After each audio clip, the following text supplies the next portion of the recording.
Y'all, what's going on? I'm David Mann, and I'm really excited about today's show. We got a really special guest. He's a good friend of mine, you know, off camera. And I've known him for some years, and the initial connection we had was through music. We both do music. Steven does music. And but that ain't what really, you know, made me connect with him. I do music.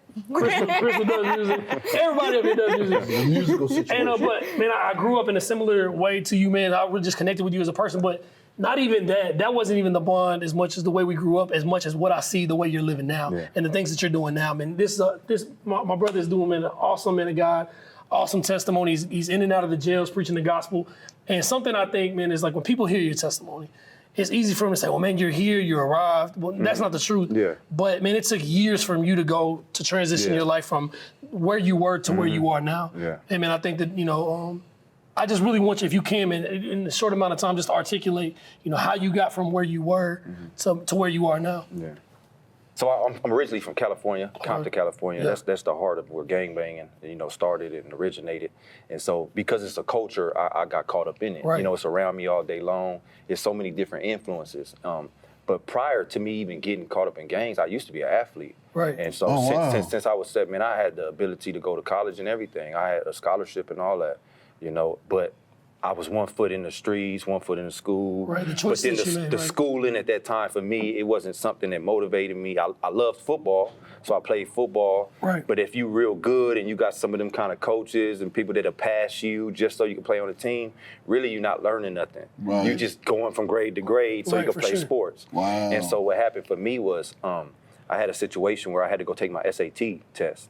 And I barely was passing because they were just passing me so I could play on the team. Right. So I had like a C average. So when you go get take your SATs, in order to be eligible for a scholarship, your SAT score and your GPA have to, I don't know the numbers, but they have to match some kind of way for you to be eligible. Wow. So I went and took the SAT. I got a pretty decent score, but my GPA was so low, they said I was ineligible for the scholarship. Your day-to-day, you wasn't doing what you're supposed to do day-to-day. Yeah, exactly. So then what happened was they said, okay, go to junior college and get these credits and stuff, and then we'll bring you up. Right. So for me, I'm like, junior college, and I'm in Compton.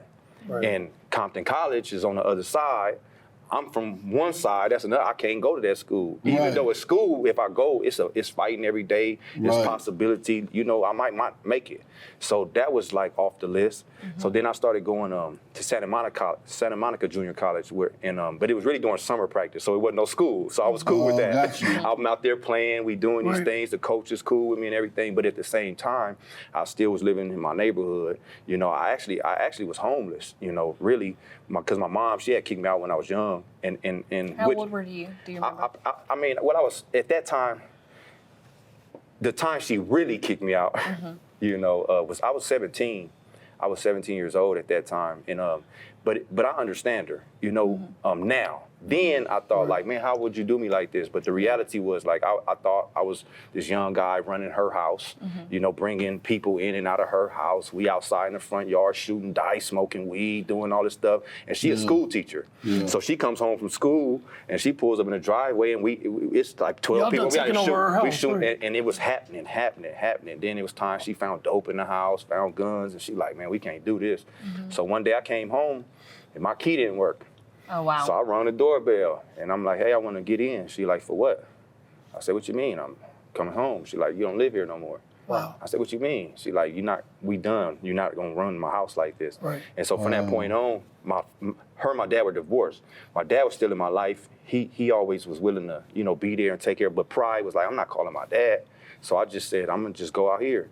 And so then, you know, you have different homeboys and stuff, and you stay at their house and do this. And then, you know, when you got projects, sometimes you have vacant apartments. So you just go get a vacant apartment, and that's yours till somebody move in. Right. And So whenever you say, I'm just going to go out here and do this, are you talking about specifically gang life? so at that time, it wasn't just that wasn't my goal. It was just like survive. I said, I'm going to survive on my own. I'm not about to call my dad. That's what I was saying. Like when I that's why I say, like, even though I didn't go through the gang culture and all that, when I was 17 years old, I was so out of control. My mom just put me out at 17. Yeah. And that's the state that I felt in. It's like, man, I'm in survival mode. Yeah. And you feel alone, even though you're really not alone, but you had this mindset like, man, and that's what I put in at that point in your life, you have two paths in front of you. You can either, change your life for one direction, or you're gonna either go deeper into the street life. Yeah. And then for my mom, any influences that she was trying to cut off or block me from being influenced by. Right now, you're in control. That's over. Right. So now every influence, I'm young. So you had good parents. Your mom trying to raise you. She tried to raise get me you right. My dad too. Both of them. They co-parented very well. You know. It's just we did the custody battle and all that stuff. So I was like 2 weeks at my dad's house, then 2 weeks at my mom's house, and that back and forth. So that was like a whole nother thing. For sure. It caused me to feel like I never knew what family looked like. Right. But when I got to my neighborhood, to me that was family. Like, man, we're together, we're hanging, we're doing this, we're doing that, and I enjoyed that. Because with my dad, it was like, well, we got two different lives. Go over here, got certain friends. Go over here, got friends, and you really not. It was kind of hard. Well, especially too at that time in your life. I know, like I was 17, I moved out. You're in an unstable state. You're in a stage at your life where you're changing as a man. You're 17, about to be 18 years old, and then it's like, man, your whole world get ripped out from under you. And I think it's easy to cling to what you know, what you find safety in. And it's like that's what you gravitate to. Not necessarily because that's what's in your heart, but that's what there's options out there, but that's the options you feel like you have. Yeah. And so that like I said, I was getting ready to go to the school for football, but once they told me I had to get these credits, that kind of ruined it. I was hoping like, okay, they're gonna move me out of here, and I'm gonna be here. But now I'm here in school. I didn't like school anyway, and I'm still smoking weed and this and that. And so now I'm like 1 foot in, 1 foot out. My coach is driving, all the way from Santa Monica down to Compton. It's probably like maybe an hour and a half drive. Oh, you was balling. Yeah, they coming all the way to pick me up, to take me to practice, drop me back off at home. Well, it wasn't my house; it was my homeboy house. His dad would let me stay there, and it was times he would come to get me and like, hey, where he at? Oh, he around the corner. I go get him. And I'm in the projects. My homeboy come get, hey man, your coach here. And I'm like, all right. Then I go get the car. So you're living in like two worlds.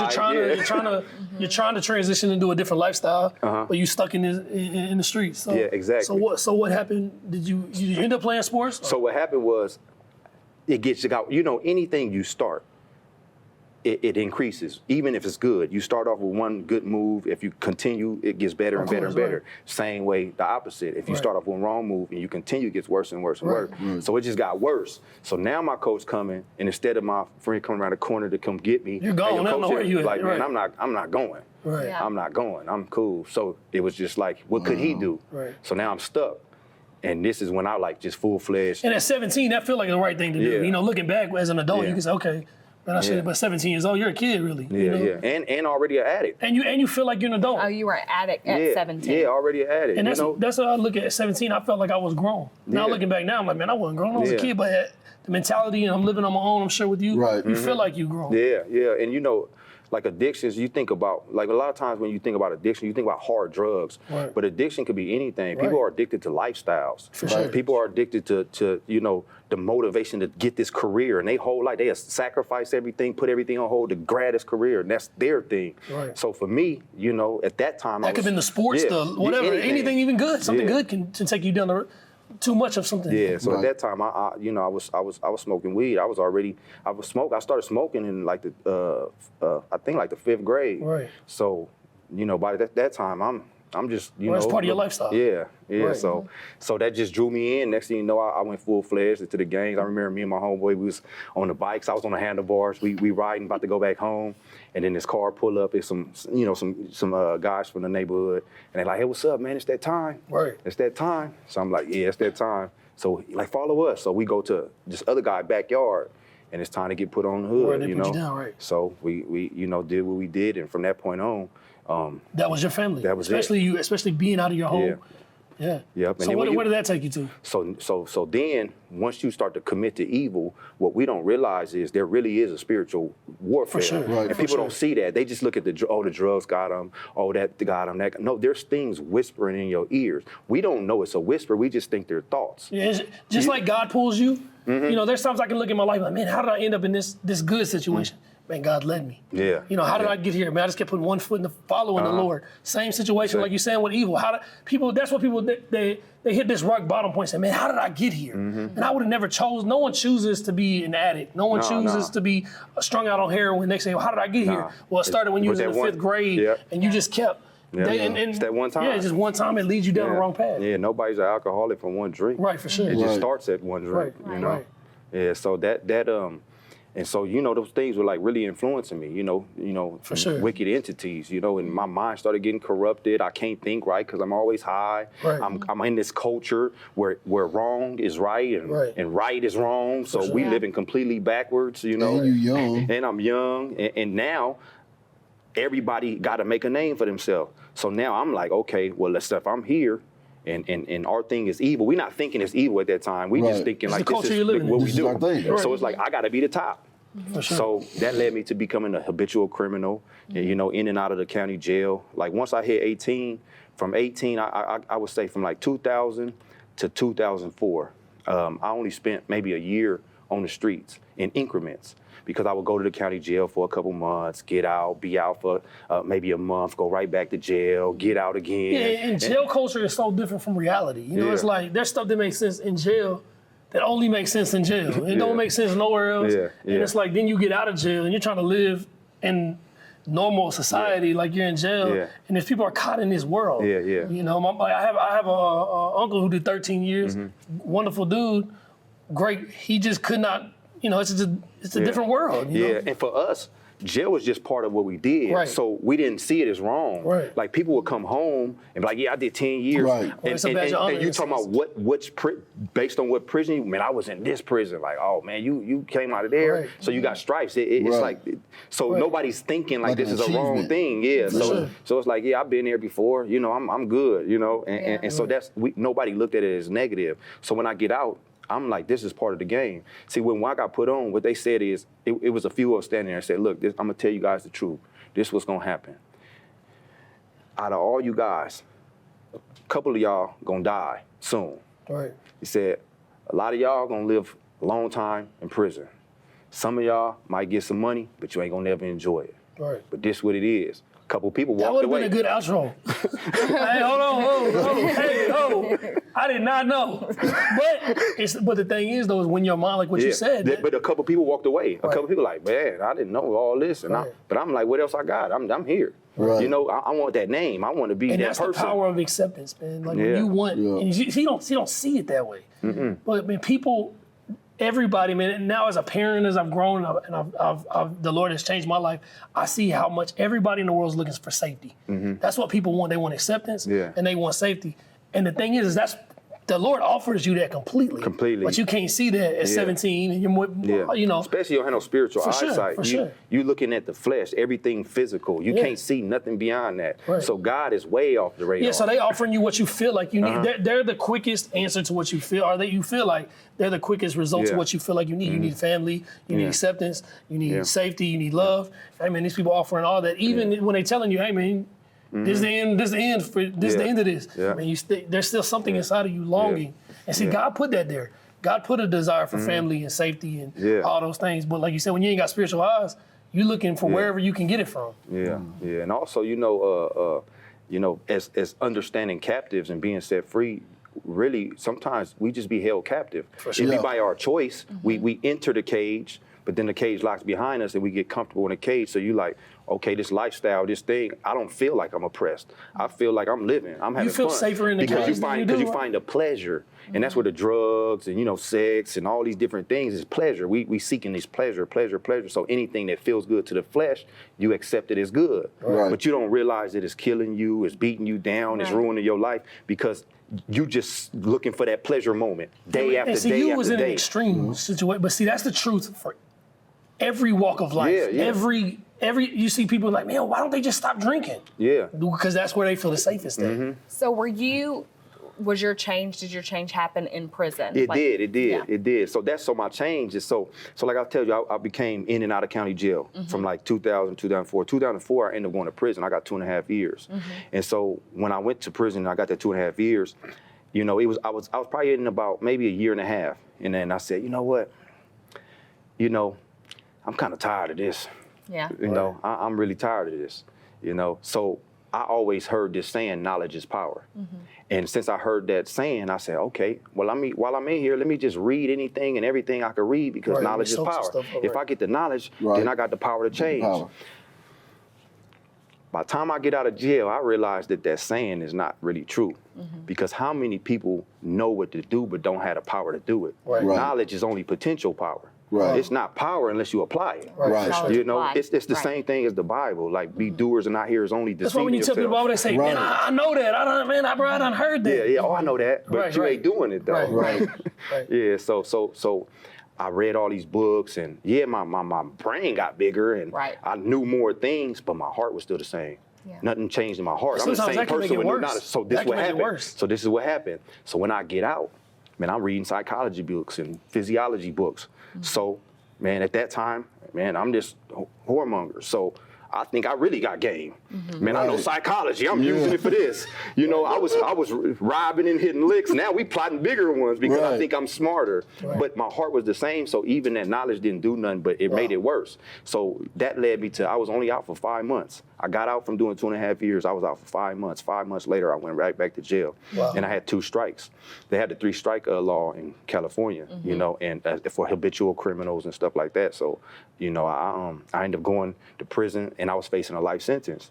So Oh, now wow. during this time, this is where God started working. He been trying to knock, but God, like, hey, man, I'm trying to. so I get to this. I'll So, let so, you so know. this is how the real trap. Man, I had a moment. So I go to court, and they offer me 28 years, and I'm like, no, I'm not taking 28 years.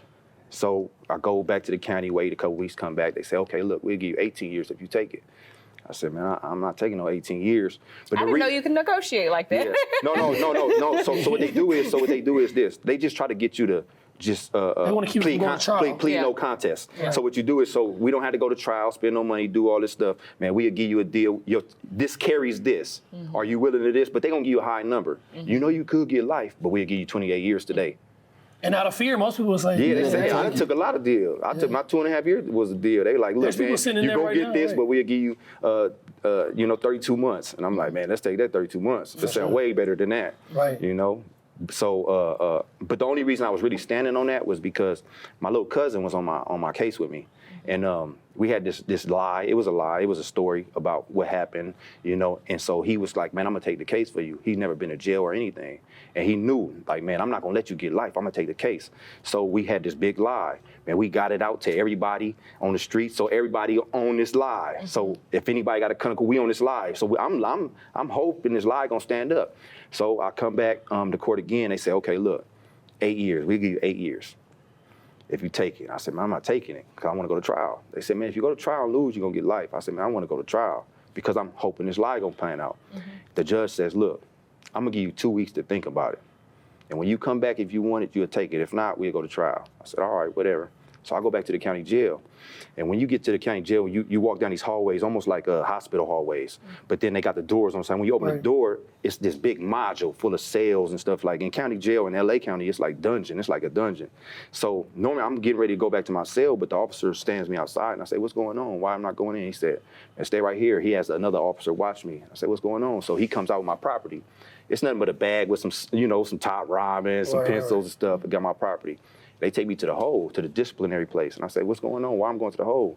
He said, well, while you were at court, we found a knife in your cell. We did a sweep in the module and, got a knife in your cell. I couldn't really argue it because I'm still gangbanging. Just the same way on the streets, you have a gun in our county jail. As soon as you get to jail, you trying to find something, loose, anything. Because just like you need that gun on the street, you need that knife in here. And that's for gang culture. Not everybody that goes, but that's where we were. So I got caught up like that. So I go to the hole. Man, this is when God started working. There was this officer that used to come on, and those PA systems, how they hold the microphones down. He used to tape it down and put this boombox in front of the microphone, and he would play these slow jams and oldies. So I'm in the cell all by myself, right? And I'm hearing stuff like, "It's gonna be a long time," songs like that. I'm married, and I was married, then. So it was like, she ain't gonna wait. And, so I'm in the cell. I'm in the cell stressed out. Right, This man torturing you. So I'm in the cell stressed out, right? And like two days in to me being there, I said, you know what? I tried everything. I said, I ain't never tried this God thing. So I said, okay, look, if it's real, if you real, man, show me. Here I am. I'm facing 28 years. Show me. Please show me, because ain't nothing else can get me out. Please show me. Nothing happened. So I'm like, man, is it real? Is it not? Nothing happened. I go to sleep that night. I wake up in the morning and I look up under my desk in the cell and I look and I say, man, what is that? And I look, it's a Bible. Wow. And I say, man, where does Bible come from? So I'm sitting on my bunk. I ain't opening nothing. I don't even want to touch it. I'm just like, man, where'd it come from? So I'm thinking this whole time, where'd it come from? Where'd it come from? Then I heard this voice, not audible, but in your heart. It's like a thought. But you knew it wasn't. I knew it wasn't my thought. Right. And it was like, does it matter how it got there? Wow. It's about who put it there. I'm like, who? Yeah. So who put it there? Right. Who put it there? Who put it there? You know. So I'm now, the slow jam praying. so now this is a whole nother 30 minutes of who did it, because I'm living in the cell by myself. I You ain't got plenty of time to think about it. Don't worry, you'll figure it out. So then that voice came again and said, didn't you pray? I said, no, this ain't real. Wow. Like, this ain't real. I said, man, maybe I should pick it up. Have you ever had read the Bible before that day? As a kid. But as a man, you hadn't. No. As a kid, Right. you go to school, they might teach you some scripture or Right, something, right. but yeah. David and Goliath. Yeah. Right. So I start reading this Bible, right? And I couldn't put it down. Besides, I didn't have nothing else to do.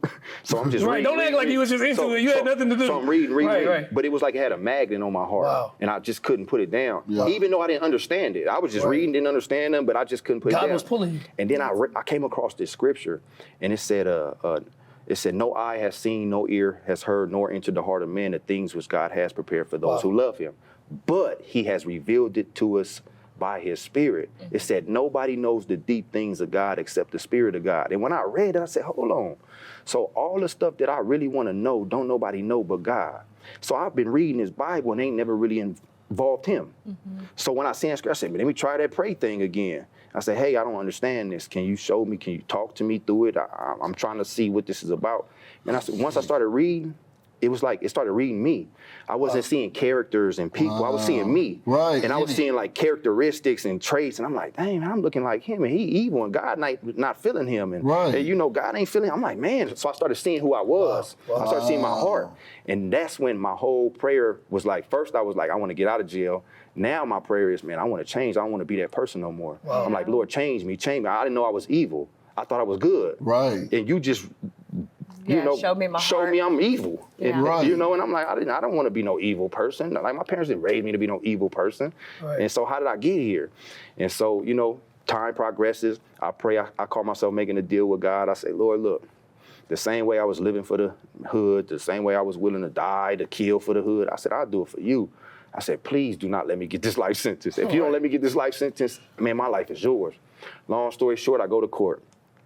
My lawyer, I didn't have a paid lawyer, I had a public defender. Right. Yeah. He comes, he says, He like, you need to take the deal. look, that's what he said. He Yeah, said, I hey, know. you need to take this deal. Right. And I was like, nah, man, we're going to trial. He said, no, that ain't going to work. Right. And I said, what you mean? He said, look, he slid some paperwork to me. And the paperwork came, and it had a statement that put me at the scene. Right. So now they're like, look, this right here, you're going to lose at trial. Right. You need to take a deal. I said, all right, what's the deal? He said, 13 years. I'm like, man, what happened to the 8? Right. Now Right. 8 Tell him sounds the good. 8. Right. So That's good I enough. said, go talk to the judge or whatever. I go into the courtroom. The judge says, hey, the DA want to give you 13 years. I'm a man of my word. I told you I'll give you 2 weeks to think about it. 2 weeks, I can't give you 8 years, but I could give you 9. And he explained why, because of my gang enhancements and priors. He said, I could get that to you. And I said, man, I'm going to take it, because if I go to trial, I know I'm getting life. So they offered him 9 years. I take it. They say, he sentenced me 9 years state prison. My heart is kind of hard, because I'm like, man, I just was praying and I was serious about, I'm going to give you my life and this and that. And now I got to go do 9 years. And here come that voice again in my thoughts. You just asked not to get life. And I said, man, I did. I wouldn't have known that I needed that time to be purged and cleansed. So that's when my journey started. And I started reading and learning. I started hearing from God. I'm getting revelation. I'm getting understanding. But there was one thing that I didn't understand: why my life didn't change. How am I getting all this and my life is not really changing? I don't understand, because I'm still on the yard. We at visits, hidden for drugs. We got cell phones. I'm still doing all this, but I'm also talking about God, Right. But I'm like, reality. Your heart is changing, though. Yeah, it's changing. But I'm like, Right. why stuff is not happening? And that's when I got to that verse. He showed me about be doers of the word and not hearers only, deceiving yourself. And I was reading it one day, it just popped off the page. And I said, man, I think God talking to me. And I said, so what are you saying? They said, look at the last word. It said, deceiving yourself. Wow. And I said, so I'm deceiving myself? He said, yeah. Like, how? He said, because you're hearing it, but you're not doing it. Wow. And they said, do you believe you're a follower? I said, yeah, I'm a follower. What makes you a follower? I said, man, I pray every day. I'm talking to you. I get revelation. I'm understanding all these different things. I'm gaining. Like, why not? He said, no. If you were a follower, you would follow my word. You're not following nothing in my word. All you are is a reader. Wow. And when he did that, Wow. man, God called me fake, basically. He's like, man, you fake, man. You saying this, but you're not doing that. And to me, I still had that in me. So I'm like, hold on, you're not gonna call me fake. Like, I'm gonna step up. Right. So I promise, Lord, I'm gonna do this now. No, I'm gonna put it into action. I'm gonna put it into play. Wow. And I didn't. But he had to show me that he was God. So I got my wife pregnant on a visit. So my first daughter was conceived in prison. And so when she was born, she was 1 week old. She brought her to me. I started seeing her from 1 week old all the way up to 2 months, every single Saturday for like 6 hours, getting to hold her and talk to her. And I fell in love. This is the first thing I ever fell in love with in my whole life, my daughter. And then God was like, I'm not playing. You got to be a doer. Wow. And I said, I'm going to do it. And I didn't do it. Next thing I know, that same weekend, the last weekend I see my daughter, we had got some, some weed, some drugs and stuff, man. That Monday, the squad came in, and man, they got me and a couple of my homeboys. I had a homeboy, he had like 3 years left. He ended up getting an ad charge for 10 years, so he ended up getting 13 years. There was another guy, he had 16 months left. God making it real clear to you. He had 16 months left. He ended up getting 3-year ad charge. And when it came to me, I didn't have nothing on me. So all I had was the cell phone, so they got me for contraband. That ain't nothing but 180 days. Right. 6 He's like, more I months. can handle that. I said, I can handle that. All But right. what happened was they took me to the program office and I tested dirty for weed. So they took my visits for a year. Wow, you didn't get to see your daughter. And then my daughter, and God said, I told you I'm not playing. Wow. And I said, okay, this is serious. This is serious. And this is when I actually committed, because before you just want help. Yeah. You don't really like think about committing to serve God. You just like, Lord, get me out of my You'll situation. get me out of there, right. Even though I made the statement. And he's God like, cares no. about both. God does care about both, but what he cares more about even than your comfort is your soul. Yep. And what convicted me in that, I read another scripture that said, when you make a vow to the Lord your God, do not delay to pay it, for he will surely require it of you. Wow. And it will be sin to you. But if you do not vow, then it won't be sin to you. And he said, you promise what you promise out your own mouth. Wow. And I said, dang, man, I actually got to keep my word. I want him to be a God of his word, but I'm not going to be a man of mine. And man, I can see that, man. You sit in here, God kept his promises. I mean, there's a lot of people out there that's watching, man. They may not physically be in a cell or physically be, facing life, but, spiritually, man, it's the same principles that apply from your life to all of our lives, man, not to be just hearers of the word, because it's easy to be a hero of the word. And man, one thing I see, man, as you were sharing your testimony, as you committed yourself all the way to God, God made all of himself available to you. Yeah. And that's why, man, like I can truly say, man, he's traveling all over the country ministering the gospel because he committed himself to the Lord. Yep. So, man, if you're out there and you're struggling right now, man, I just want to encourage you that I pray that his testimony encourages you to commit all of yourself to God, that he can avail all of himself to you. So, man, we appreciate y'all tuning in. Y'all, let's Change TV.